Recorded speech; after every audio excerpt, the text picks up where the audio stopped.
Welcome to the Peabody Business Podcast. I'm your host, Chris Ryder. I serve as Chief of Staff to Mayor Ted Betancourt, as well as the city's business liaison and the city's representative on the Peabody Area Chamber of Commerce Board of Directors. Now, the podcast is designed to spotlight local businesses and nonprofits by having a conversation with the business owner or an executive and learning more about their product or services, as well as some of the community service aspects, as many local businesses give back to the city of Peabody and the region in many ways. I'm so happy to be joined today by Chris Tuttle.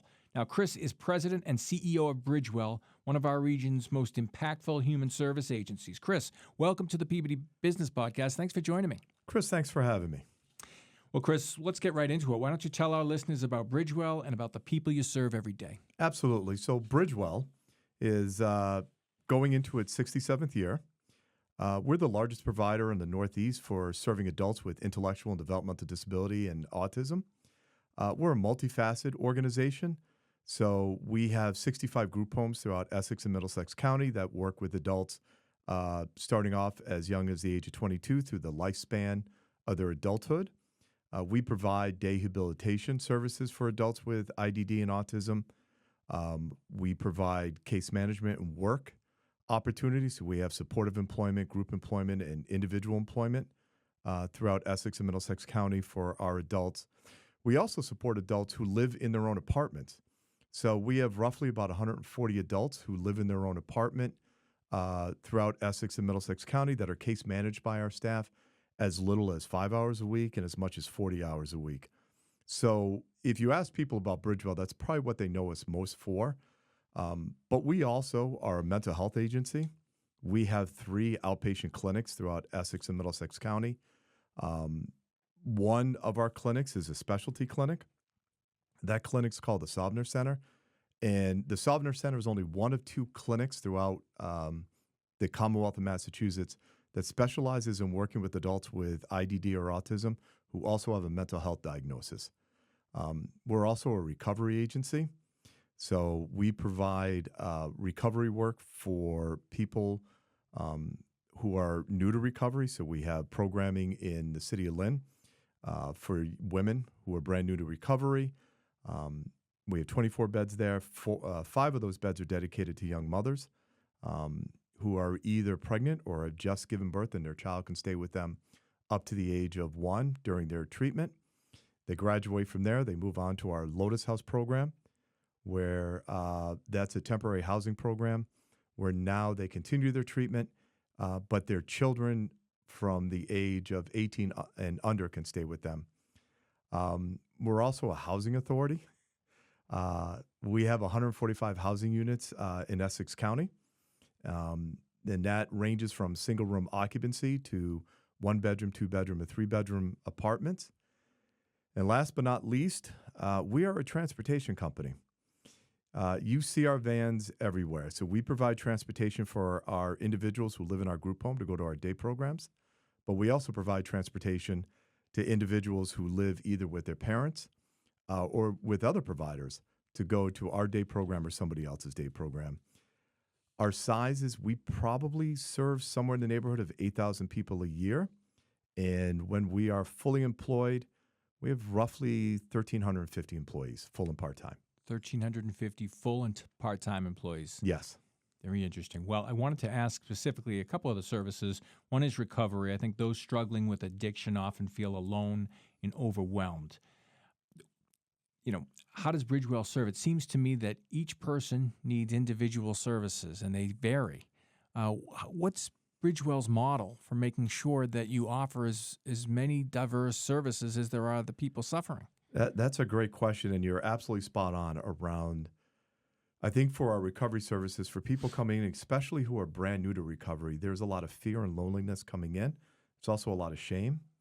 And I think the staff, well, I don't think I know, the staff of Bridgewell, especially our program in Lynn called Johnson Street, it all starts with outreach and when they first come into the home. Mm-hmm. They're assigned a case manager. They're given goals. They're assimilated into the house very quickly. And they slowly work on their goals to be able to go into the community, be able to get into more meetings, be able to see their progress throughout their treatment. And one of the things that we've done over the last 2 years is we've connected the women at Johnson Street with our rec department. So we have a recreational department that works with our adults with IDD and autism. So now the women at Johnson Street are volunteering, if not once, twice a week with our rec department and getting to do some volunteer work with our individuals. We find that is extremely helpful in recovery work. As you are giving back, you're finding that you're larger than yourself. And that has worked extremely well. And we've seen a lot of progress for the women there. And Johnson Street has a very high success rate. People are there, young women are there for 8 to 12 months. 8 to 12 months. But we find a very successful transition for them. And the ongoing work for them is we developed the Lotus House program 2 years ago. So when they graduate Johnson Street, they then move into Lotus, which is a temporary housing. They can be there for 2 years as they continue their treatment. Yep. But again, bringing their family in, having that connection, it is that road back to seeing, for lack of a better term, a better life. So it's been very successful, and we're very proud of the work that's done. That sounds very powerful in terms of helping those who are in the midst of recovery from addiction. Bridgewell is a leader you mentioned in autism services. I think it's important that people touch on who you serve in this area and what type of services you provided, because it's different services are needed for children experiencing autism, but this is adults. Talk about that, Chris. This is adults. So several years ago, we opened 12 homes, and several are here in Peabody, that work with young adults turning 22. So your point around the transition from children's services to adult services, most of our individuals, they're able to stay within the school systems and quote-unquote children's services up to the age of 22. Then they transition into the adult world. So then they come to us. And what we have found is, one, we work very closely with parents because there is a significant difference between what families are able to achieve and be able to have access to in the school systems to what they're able to have access to as they move into the turning 22 in the adult world. So one, we work with families with that transition. The other aspect when we work with the young people is there's also a little bit of helping them grow. For some, it is around introducing job. And so for some who go to our day programs, they're introduced to our employment program. So they're assigned a job coach. They're doing group employment. So it's that first step to employment. And we have several individuals that go from group employment to individual supportive employment and then individual employment. But it is helping them with that transition. Some of it is helping them with the newfound freedom. Yeah. And a lot of it is helping with just navigating the world and developing new life skills. And talk about the importance, I would imagine, of forging partnerships in the community, not only with potential employers, but with other human service agencies, and how you help each other meet the needs with limited dollars. Absolutely. So we have a very good working relationship with the Northeast Arc. Joanne Simons and I meet often. We work well together because you need, to your point, Chris, you need that partnership, not just with other like agencies. We have a good working relationship with Link Community Health, North Shore Health Centers. We have great working relationships with the employment centers and local shops around Peabody, but you cannot do this alone. We're all facing the same kind of issues. And so it's great to be able to rely on another agency and see if there are avenues they've taken that might have worked for them, working with each other, kind of doing that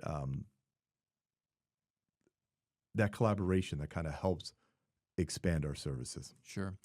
Well, part of the importance for any human service organization, especially one that gives such an impact as Bridgewell, is state, federal dollars. Talk about how the uncertainty surrounding federal dollars has affected Bridgewell. This is very topical, and it is an interesting time right now. And I'll be honest with you. I'm going to say it's probably 3 weeks ago now when the OMB came out with their memo on the federal level saying they were freezing all federal money. This was a anxiety-provoking aspect for all of us on many different levels. So for Bridgewell, the major impact for us, the immediate impact was around our housing. We get a lot of federal money through subsidies, through HUD and all that. And if that federal funding was frozen for 90 days, that would have been about $1.4 million that we would have lost in subsidies and revenue that Bridgewell would have had to make up. We've made the decision internally. It's not like we're closing programs. So the uncertainty of where these new policies are going, you had the federal freezing of funds. The bigger one is the Medicaid cuts. The $880 million that was just passed by the House of Representatives. If that moves forward, and that's $880 million over 10 years, that will have a dramatic impact on the Commonwealth and for nonprofits like Bridgewell. In Massachusetts, Massachusetts receives 50% of its funding through Medicaid. I think the last stat I saw was 1 in 5 people within the Commonwealth are on Medicaid or some sort of Medicaid funding. For Bridgewell, that impacts our clinics. That impacts our residential programs. So the Commonwealth gets reimbursed 50% of what they pay for residential care. If that is cut, that absolutely will have dramatic impact on our services and what we can provide. It will have an impact on the mental health side. It will have an impact on the residential side. If we lose funding, we're not going to be able to provide the services that we currently provide. Human service agencies like Bridgewell, we're a safety net agency. If we close our doors or we close down programs, there's nobody there to pick them up. So if you look on the mental health side, out of the 8,000 people we serve, 3,500 to 4,000 are in our mental health clinics. We close one clinic because funding's been cut. And clinics alone already lose money because of the poor reimbursement rate. I close one of my clinics. That's 1,100 people that go without mental health services.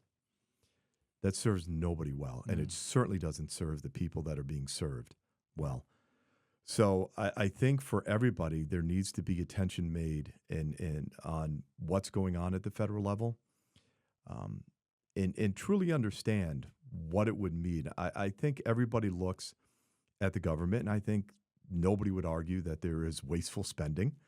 But I think currently in our climate, there is a reaction and a quick judgment to look to cut without fully understanding the long-term ramifications of what those cuts mean. Because once beds and services go offline, they never come back because providers can't take that chance again. So if this $880 million goes through and the Senate approves it and it becomes part of the federal budget, I think we're all a little terrified of what those cuts would look like. And I think for the Commonwealth of Massachusetts, I think we also have a little bit more of a target, for lack of a better term, on our back within the federal government. We're not a favorite child. And if there's a cutting up of where the federal dollars go to, I'm also concerned what that could mean for Massachusetts. So it is a significant issue that we're all concerned about at every level. Sure. And not just the human service community, but I think everybody. I would think Americans in general. It's nearly $1 trillion cut in Medicaid, and folks may know Medicaid provides services to the poor and disabled in this country, and $1 trillion cut is a substantial portion of that program. And there would be ramifications I don't think that any of us probably can even imagine yet, in addition to what you're talking about, Chris. You know very well what it could mean to an organization like yours, but to individuals in this country who rely on that money absolutely outside to of live their Bridgewell. lives. You're absolutely right. So you think about SNAP. Yes. You think about food stamps, early intervention. Yes. You think about breakfasts at schools, breakfast and lunch programs at schools, after-school programs. You think about Medicaid in general. You're talking about health insurance. Yes. So it's devastating for Bridgewell if this happens, but you're absolutely right. The long-lasting effect of everyone within the Commonwealth and the country, you can't fathom what that will look like. And though they say $880 million over 10 years, that's still $880 million over 10 years. Right. And where those initial cuts going to come from, because there isn't a program within Medicaid that anyone looks at and goes, yeah, you're right. That program, yeah, we really don't need that program. So who makes the decision in decreasing SNAP and food stamps? Right. Who makes the decision that certain kids in certain areas aren't going to get a breakfast? And this could be the only meal that they get a day. Right. Who's going to make the decision that you're going to take off the rolls 1 million, 2 million people off of health insurance? And if you do that, people are still going to the emergency room. They're still going to seek care, and the government's still going to pay for it. They're not going to be turned away when they go. So it will be devastating. Sure. And for Bridgewell, it is the population that we serve that is most vulnerable for this. And we are all concerned of where this might go. Sure. We'll keep an eye on that important issue. It's very timely to discuss it right now, so I appreciate the opportunity to get your point of view as someone who runs an agency that will be very much affected by these potential cuts. I wanted to mention the fact that you are, Bridgewell is a member of the Peabody Area Chamber of Commerce. What has Chamber of Commerce membership meant to Bridgewell over the years? Well, I will say this. Bridgewell moved to Peabody, I believe, in 2015, 2016. We had been located and headquartered in another city forever. When Bridgewell moved here, the city couldn't have been more welcoming. That's not always the case when a human service agency moves in. It's not always the case when a human service agency opens homes in a certain town, and we have several homes in Peabody.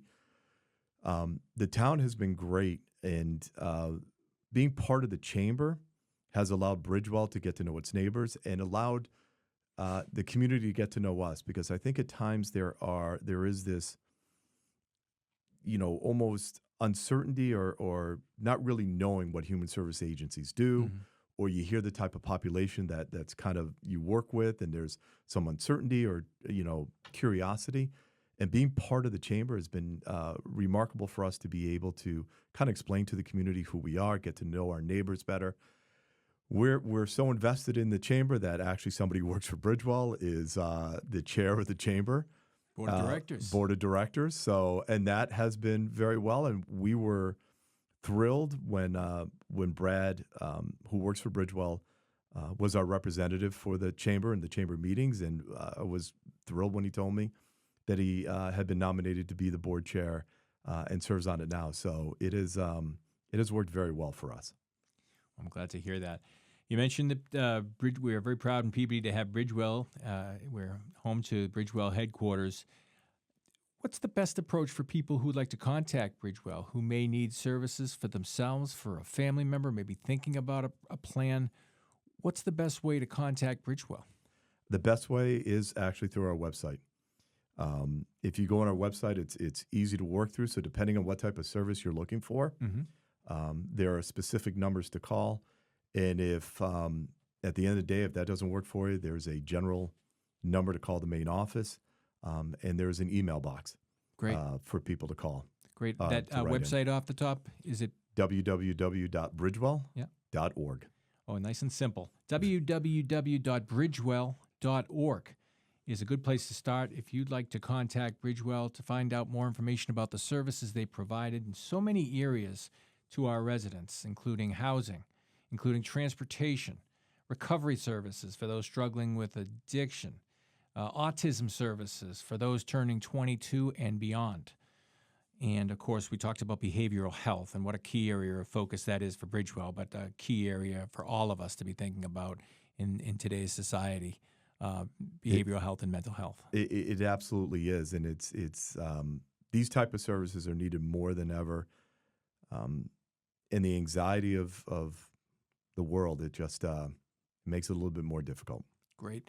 In addition to the website, www.bridgewell.org, You can also find Bridgewell on Facebook, Instagram, LinkedIn, Twitter or X, and YouTube. So Bridgewell is very well represented on social media. I want to thank Chris Tuttle, the president and CEO of Bridgewell, for joining me today on the Peabody Business Podcast. We learned a lot about the services they provide. We're very grateful for the services they provide. Thank you, Chris, for coming on. Chris, thank you very much for having me.